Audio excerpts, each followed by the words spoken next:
c'était un temps nécessaire parce que voilà, je sais pas, j'étais dans pas un refus, mais en tout cas, je me suis refusé à surfer sur une sorte de succès et à servir 2 fois la même soupe en fait.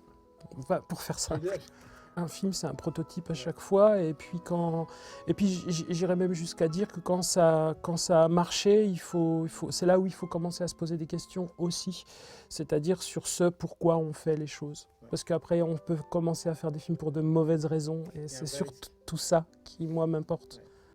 Le sujet, c'est un résultat, en fait. Ce que moi, je voulais, c'était déjà, comme j'ai fait pour Louise Wimmer, c'était écrire un rôle pour Alexandre Gouancé, donc que personne ne connaît encore, et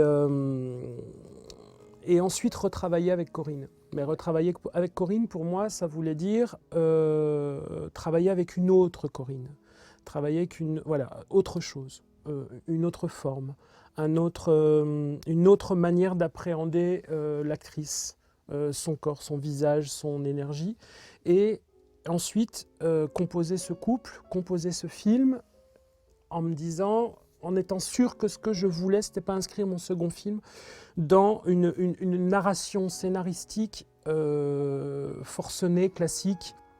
Donc du coup, j'ai été vers un geste d'écriture très simple, en me disant que ce qui m'importait, c'était de faire du cinéma, de continuer à apprendre à faire du cinéma, parce qu'avoir un César et le prix Louis Deluxe, c'est pas le baccalauréat, c'est pas voilà, hein, c'est pas quelque chose qui nous donne des compétences. En revanche, c'est quelque chose qui peut nous figer. Et moi, ce que je voulais, c'était réagir à ça aussi, en me disant non, moi, je continue à être un apprenti du cinéma. Et Louise Wimmer m'a appris des choses, pas suffisamment. Donc, je voulais faire un film qui m'apprenne beaucoup, qui m'apprenne c'est quoi la place de la caméra, qu'est-ce que c'est que faire un film. Qu'est-ce que ça veut dire? Qu'est-ce que ça peut vouloir dire? Ça, c'est des questions qui, moi, me sont essentielles pour me lever le matin.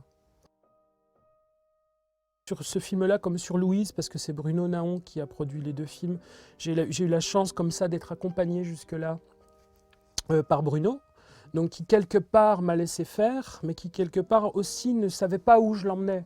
Donc il a suivi cette affaire-là, il m'a laissé cette liberté-là. Je pense que c'était important pour moi d'avoir de la liberté pour ce second film. Et gagner cette liberté, ben, c'est savoir aussi emmener les gens avec soi, en effet. Donc oui, ce film, c'est le résultat à la fois de ma propre conviction que j'ai mis en jeu, et de ma conviction qu'il a fallu que j'aille chercher pour aussi emmener avec moi les gens avec qui le fabriquer. Le dialogue, c'est l'apanage du théâtre avant tout, c'est pas l'apanage du cinéma. Le cinéma, c'est un dialogue entre l'image et le son. Donc et le son, ça ne veut pas dire dialogue obligatoirement. Le son, c'est tout le champ du son. Et l'image, c'est tout le champ de l'image.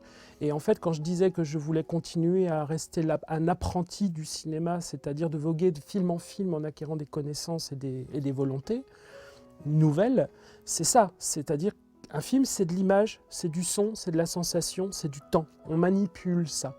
Et le dialogue, moi, c'est quelque chose, naturellement, déjà Louise n'était pas un film très bavard.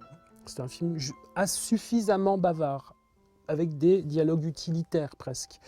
Là, je suis dans une évocation plus poétique, hein, donc poétique au sens large du terme, et je suis dans quelque chose qui est, à mon sens, ma quête de cinéma, c'est-à-dire apprendre à fabriquer des images, apprendre à fabriquer des sons, les respecter tous les deux à égalité, que le son ne soit pas juste une espèce de faire-valoir qui sert à faire passer le temps, le son, la musique aussi, ça en fait partie, et le dialogue très pauvre qui lui n'intervient qu'à certains moments clés comme ça pour peut-être en effet un peu aider à donner des éléments narratifs. Ce film, il y a quelque chose du haïku par moment, enfin je veux dire, voilà, on est en fait dans une proposition, on me le dit souvent. On me dit souvent quand on fait un film, on dit souvent ça à tout le monde hein, d'ailleurs, voilà, le cinéma est un art, le cinéma est une industrie. D'accord, une fois qu'on a dit ça, très bien. Et la troisième chose qu'on dit à un réalisateur, c'est il faut penser au public. Il faut penser au public. Tu fais ton film pour le public. Mais qu'est-ce que ça veut dire faire son film pour le public? À quel niveau d'intelligence ou de stupidité on situe le public? C'est plutôt ça la question qui moi m'intéresse. C'est-à-dire que penser au public très souvent, c'est souvent partir de vraiment très très bas, c'est-à-dire considérer que c'est un enfant qu'il faut prendre par la main. Moi, ça c'est quelque chose que je comprends d'une certaine manière, mais c'est pas quelque chose qui moi me meut de l'intérieur. Je veux dire, moi j'ai envie de faire confiance à l'esprit des gens, et quitte à prendre le risque de les mettre dans des zones inhabituelles pour eux. Mais faire du cinéma, c'est ça aussi, c'est-à-dire c'est chercher encore et toujours des moyens de transmettre des émotions, d'une manière sinon nouvelle, au moins réinventée. C'est-à-dire, et pour chercher ça, il faut mettre les mains dans la glaise, il faut y aller, il faut sculpter, il faut peindre, il faut prendre des trucs, faire de la musique, il faut y aller. Et moi j'ai envie de faire confiance à la capacité qu'ont les gens, on dit le spectateur, mais moi j'ai envie de dire que chaque être humain a à ressentir le sensible, et le cinéma c'est un grand vecteur, non pas de sensibilité, non pas d'émotion, parce que ça aussi ça me saoule, mais de sensible. L'émotion, l'empathie, qu'est-ce que ça veut dire? Il y en a tous les jours à la télé, en long, en large, en travers, tartiné, étalé. Le cinéma il est plutôt là pour réveiller des sensations, des sensibilités. J'ai envie de croire en ça. Renaissance, consolation, comme le titre, ouais, voilà. Bon, même si ça vient de la musique de Liszt, mais oui, en fait, le cinéma, c'est aussi un art qui permet de questionner la nature humaine, le tréfonds de l'âme humaine, voilà. Et on est tous fabriqués de la même chose, d'une origine, d'une maman, d'un papa. Là, c'est pas manif pour tous. Voilà, mais on a tous des racines comme ça qui nous ancrent dans l'histoire d'un homme et d'une femme, d'une origine et tout ça. Mais pour autant, on ne sait pas où ça nous mène, sinon que ça nous mène à la fin de la vie. Voilà, bon, ça, très bien. Mais l'émotion de la vie, la manière dont nous, on se tient droit dans le monde, la manière dont on regarde les choses, dont on écoute les choses, dont on se situe aussi poétiquement nous-mêmes à l'intérieur de la vie, juste pour ne pas être les jouets de la politique, de l'économie, de tout ça. C'est aussi tout ça, mon film. Il a aussi vocation à élargir des champs... je ne sais pas si j'y réussis, mais en tout cas, c'est ça que je cherche, à élargir les champs de l'observation sensible du monde et de nous-mêmes à travers le cinéma. C'est un sujet majeur pour moi, c'est quelque chose qui m'intéresse profondément, et que le cinéma, c'est un super vecteur pour aussi traiter de ça, parce que voilà. Moi, il n'y a rien de plus beau qu'un personnage seul et de traiter de ce sujet-là par divers moyens, mais indépendamment de cette solitude qui est quelque chose qui moi m'intéresse et que je ressens, et même que je recherche, parce que c'est dans la solitude qu'il se passe plein de choses, et puis surtout qu'on s'entend penser, qu'on s'entend soi-même, voilà, tout ça, ça m'intéresse. Mais je pense que dans Daniel, il y a une forme, oui, de sensibilité dans le personnage, qui est aussi beaucoup celle d'Alexandre Gouancé, qui est le comédien, pour qui j'ai écrit le rôle. Mais ce que j'ai reconnu en Alexandre, qui quelque part est comme Corinne Maziero et Alexandre Gouancé, pour moi c'est plus que des acteurs, c'est un peu des âmes sœurs. C'est des gens en qui je reconnais quelque chose, c'est des gens qui m'intriguent, m'intéressent, me fascinent, me transportent. Voilà. Donc mais ce que j'y ai mis de moi-même, je pense, c'est une volonté de revenir à quelque chose de plus essentiel. Sans quoi moi, être humain, j'ai l'impression de me perdre. C'est de revenir à quelque chose de plus lent, parce que je ne supporte plus, dans l'audiovisuel, au sens très large du terme, que ce soit cinéma, télé, tout ça, d'être secoué par des montages épileptiques et qui, moi, me donnent envie de vomir et ne me donnent rien, ne me renseignent en rien sur une émotion ou quoi. J'ai mis de moi-même là-dedans, et quand vous me posiez la question du personnage, mais c'est plutôt en fait qu'est-ce que j'ai mis de moi-même à l'intérieur de la forme du film. C'est plutôt ça en réalité. Donc c'est en effet une quête de plus de lenteur, de plus d'écoute, de plus de regard, de plus de solitude, de plus C'est pas pour rien si en ce moment les best-sellers en rayon librairie divers et variés, c'est des livres de développement personnel qui expliquent comment se retrouver soi-même. Donc à la fois c'est une espèce de passion nationale, et en même temps tout est fait pour nous éloigner de nous-mêmes, à tous les points de vue, vraiment. Et en fait, ce que j'ai mis de moi-même, c'est plutôt cette idée-là, qui est quelque chose qui, moi, me donne envie et de me lever le matin, et de passer la journée, et puis de me dire que je ne suis pas une huître, et que j'ai le droit de penser par moi-même, et que du coup j'ai le droit de faire un cinéma par moi-même aussi. L'émotion au cinéma, pour moi, ça n'a rien à voir avec une sorte de pornographie, on va dire, émotionnelle, où on filme au plus près les larmes des gens et la mort au nez et tout ça. En fait, moi, l'être humain seul m'intéresse dès qu'il y a plus d'une personne, dès qu'ils sont deux, c'est un groupe. Et ce groupe, en fait, il n'existe plus. Il n'existe plus pour les individus, il existe pour ce qu'ils représentent à deux. Donc en fait, c'est uniquement pour ça que quand ils sont les deux, la caméra recule. Et puis aussi parce que je voulais traiter des corps et pas seulement des visages, et qu'il y a une exploitation du plan large, vraiment beaucoup plus que dans Louise Wimmer, pour le coup, qui était très serré. Là, j'exploite le plan large parce que j'ai travaillé en pellicule et que j'avais envie de m'inscrire aussi dans des images riches, belles, des cadres beaux, et d'avoir des choses à filmer aussi. Mais l'émotion d'un acteur vient aussi de la manière dont se tient son corps, vient aussi de la manière dont il utilise son corps, pas seulement ce qui se passe dans ses mimiques d'acteur ou dans son regard. Donc, et Corinne est un très bon exemple pour ça, et Alexandre aussi. Je veux dire, les corps, ils parlent, et pour voir le corps qui parle, il faut reculer un peu. Le point de départ, c'est que je voulais mettre face à Corinne un homme-enfant. Bon, une fois qu'on a dit ça, ça veut tout et rien dire. Donc il me fallait trouver un comédien qui soit comme ça, une sorte d'homme-enfant.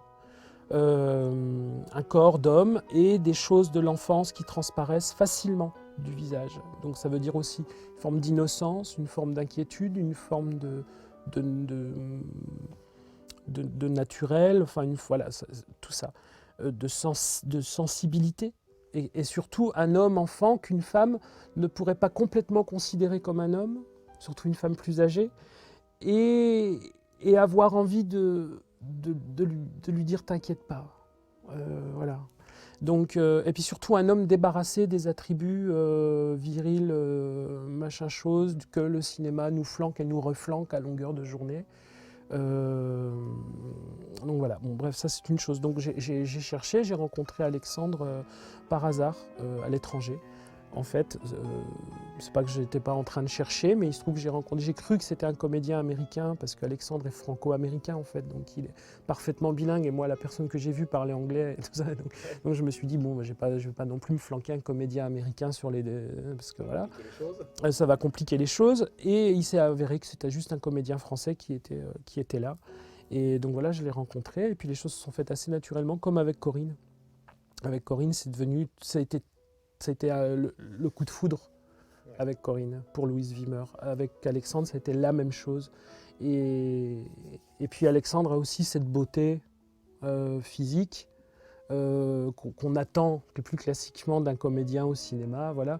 Mais pas que. C'est-à-dire, il y a autre chose. Il y a aussi une forme de profondeur et de silence intérieur, de silence qu'il transporte lui, qui m'a beaucoup touché. C'est tellement compliqué d'imposer un comédien que personne ne connaît, pour des questions de financement, pour des questions même de presse. Hein, vous voyez, quand on peut faire un très mauvais film, mais dont tout le monde va parler parce que c'est tel ou tel acteur que tout le monde connaît. Voilà, on peut. Donc, et c'est vrai que face à Corinne, j'avais envie à nouveau d'un visage nouveau, parce que moi-même j'ai besoin de croire au comédien que je suis en train de filmer, et j'ai besoin surtout, j'avais en tout cas là, encore besoin, pour moi, de ne pas, quand je regarde mon comédien, voir tous les films qu'il a tournés. Ce qui n'est pas du tout le problème que j'ai avec Corinne, parce que Corinne, comme je vous disais, c'est vraiment quelqu'un aussi qui est très proche, c'est une amie, c'est quelqu'un que j'aime, donc je suis complètement... J'ai mon imaginaire posé sur elle, et ce qu'elle me donne à moi, elle le donne à personne d'autre. Elle est tout à fait autre dans mon film que ce pourquoi on la connaît encore, voilà. Elle est différente de Louise et tout. Et je voulais cette qualité-là de relationnel, avec Alexandre qui interprète Daniel. Oui. On se fréquente beaucoup, on se parle beaucoup, donc forcément je suis au courant de ce qu'elle fait, et puis surtout je sais le plaisir qu'elle prend à faire Capitaine Marlowe. Donc ça je respecte beaucoup. Et puis autre chose, c'est qu'en effet, Corinne, c'est quelqu'un qui a une palette très très étendue. Et puis Corinne aime surtout le populaire, c'est-à-dire les gens populaires, les gens qui regardent des choses populaires. Et elle aime faire des choses populaires pour cette raison-là aussi. Donc c'est aussi une forme de respect qu'elle a, de ne pas regarder de haut des choses qui peut-être qualitativement seraient... voilà.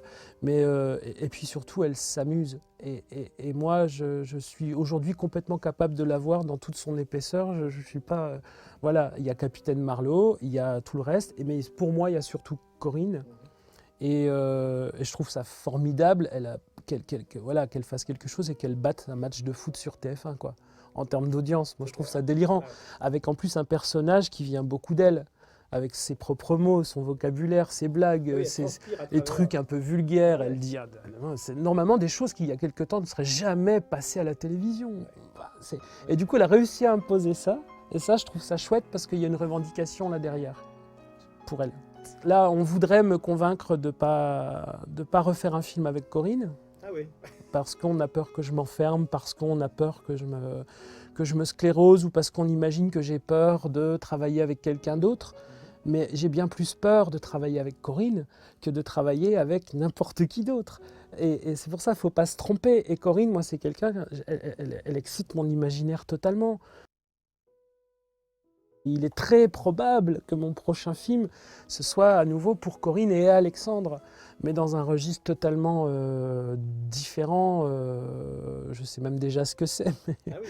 Mais ça va être à l'écriture oui, à l'écriture. Et voilà, ça se passe en 1870. C'est un film qui, pour l'instant, s'appelle La Veuve Daguerre. Ouais. Je ne sais pas si le titre changera.